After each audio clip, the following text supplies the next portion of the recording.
Hi guys, social media open பண்ணாலே இந்த தீபக்கோட case வந்து நம்ம ஒவ்வொருத்தவங்க கண்ட்லையுமே வந்து கட்டாயம் வந்து பட்டிருக்கோம். ஆக்சுவலி என்ன நடந்தது அப்படின்னா, பஸ்ஸில் அவர் இடிச்சிட்டாரு அப்படின்ற ஒரே காரணத்துக்காக அஷ்மிதா முஸ்தாஃபா அப்படிங்கிற ஒரு பொண்ணு வந்து அவர் அப்படியே வீடியோ எடுத்து சோஷியல் மீடியாவில் போடவும், அது வந்து பார்த்திங்கன்னா லேக்ஸ் கணக்கில் வியூ போகுது அப்படின்னாலே கூடவே வந்து கமெண்ட்ஸும் வந்துடும். ஸோ அது அந்த இடத்துல நம்ம இல்லாட்டினாலும் இந்த கமெண்ட் செக்ஷனில் கமெண்ட் போடுறவங்க இருக்காங்க பாருங்கள், ஒவ்வொருத்தவங்களும் ஒவ்வொரு கேட்டகரியில் போடுவாங்க. இப்படி கமெண்ட்ஸ் போட்டு அந்த வீடியோவை வைரல் பண்ணி இன்றைக்கி அந்த தீபக் வந்து இல்லை. ஆக்சுவலி இன்சிடெண்ட் வந்து ஃப்ரைடே அன்றைக்கி நடந்திருக்கு.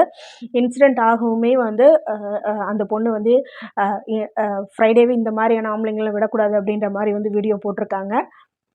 நான் என்ன கேட்குறேன் அப்படின்னா, யாருமே இடிக்கக்கூடாது அப்படின்னா அந்த பொண்ணு அந்த மாதிரியான பொண்ணுங்களாம் தனியாக பஸ் வச்சுட்டு இல்லை தனியாக ஃப்ளைட் வச்சுட்டு போகணும்.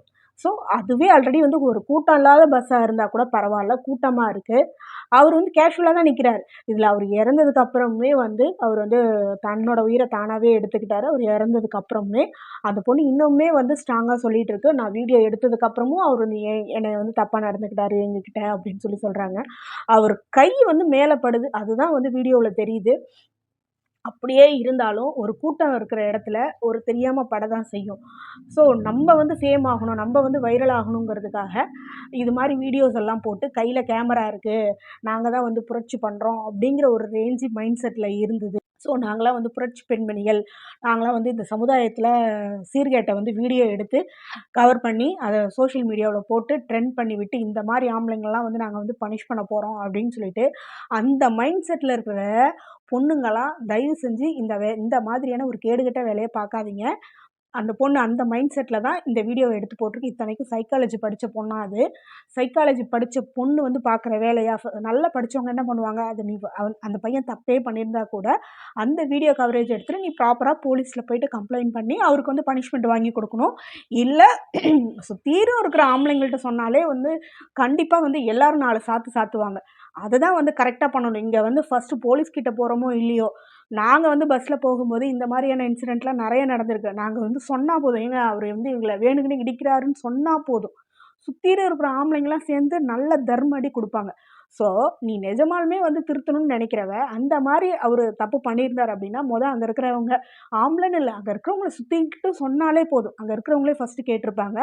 அப்படியே நீ வந்து அதிகபட்சமாக வந்து தண்டனை வாங்கி கொடுக்கணும் அப்படின்னா நீங்கள் வந்து நம்ம வந்து சட்ட ரீதியாக தான் அடுத்தது போலீஸ் ஸ்டேஷனில் நிப்பாட்டுங்க அப்படின்னு சொன்னால் கண்டக்டர் வந்து இறக்கி விட போகிறார் போலீஸ் ஸ்டேஷனில். ஸோ இதை எதுவுமே பண்ணாமல் நான் வந்து புரட்சி பெண் அப்படின்ற ஒரு கேட்டகரியில் அந்த பையன் சாதாரணமாக இடிச்சிருக்கு, அதை ஒரு வீடியோவாக எடுத்து அதை கமெண்ட் பண்ணி ஒரு குரூப் அதை டிஸ்கஸ் பண்ணி என்ன கூட்டமாக இருக்கிற பஸ்ஸில் இடித்தது வந்து டிஸ்கஸ் பண்ணுறதுக்கு என்ன இருக்குது சொல்லுங்கள்.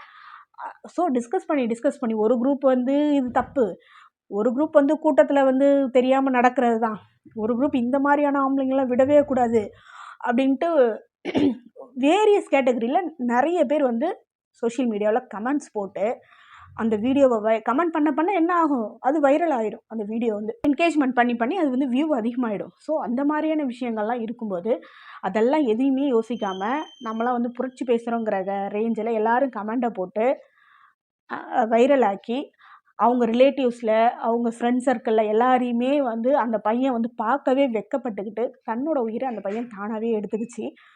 ஸோ இன்றைக்கி அந்த பையன் வருமா சொல்லுங்கள்? அந்த பேரண்ட்ஸ் யார் பார்க்குறாங்க, யார் இனிமேல் பார்ப்பாங்க சொல்லுங்கள்? ஸோ ஃப்ரெண்ட்ஸுக்கிட்டலாம் ஃபீல் பண்ணியிருக்காரு, நான் எந்த தப்பும் பண்ணலை, ஸோ இந்த மாதிரி வீடியோவை போட்டு என்னை அசிங்கப்படுத்திட்டாங்க அப்படின்னு சொல்லிட்டு பார்க்குறவங்கள்ட்டலாம் சொல்லியிருக்காரு, நான் எந்த தப்பும் பண்ணலை. அது வீடியோவை பார்த்தாலே தெரியுது. இதை விட வந்து கூட்டமாக டஞ்சனில் போயிட்டு நம்ம நின்றுட்டு போனதெல்லாம் உண்டு, பொண்ணுங்களுக்கு நல்லா தெரியும். ஸோ தப்பு பண்ணுறாங்கன்னா, ஆம்பளைங்க தப்பு பண்ணுறாங்கன்னா அந்த ஸ்பாட்டே நமக்கு தெரியும். ஒரு சிலர் நம்ம அடிச்சிருவோம், அந்த நேரத்தில் நம்ம வந்து கூச்சல் போடுவோம், நம்ம இல்லைன்னா நகர்ந்து வருவோம். இந்த பொண்ணு நகர்ந்தும் வரல, கூச்சலும் போடலை.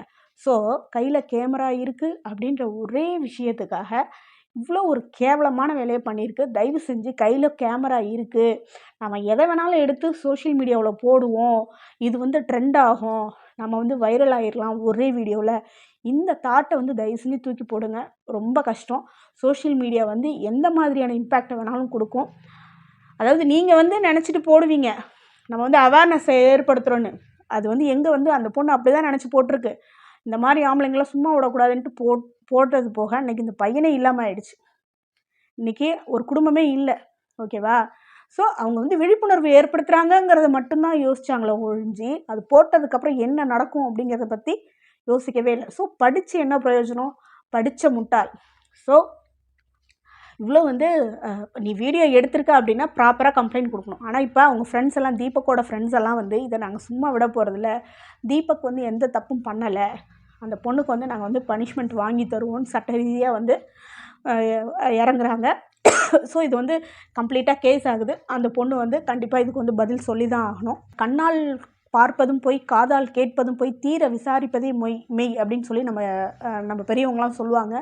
அந்த மாதிரி நம்ம கண்ணால் பார்க்குறதே பொய் அப்படிங்கும்போது ஒரு சோஷியல் மீடியாவில் ஒரு வீடியோ வருது அப்படின்னா அது எப்படி உண்மையோ இல்லை பொய்ன்னு சொல்லிட்டு நம்ம என்ன டிஸ்கஸ் பண்ணுறதுக்கு நம்ம என்ன இருக்குது சொல்லுங்கள். இல்லை அந்த பர்டிகுலர் பர்சனை வந்து நம்ம டார்கெட் பண்ணி பேசுகிறதுக்கு நமக்கு என்ன ரைட்ஸ் இருக்குது சொல்லுங்கள்.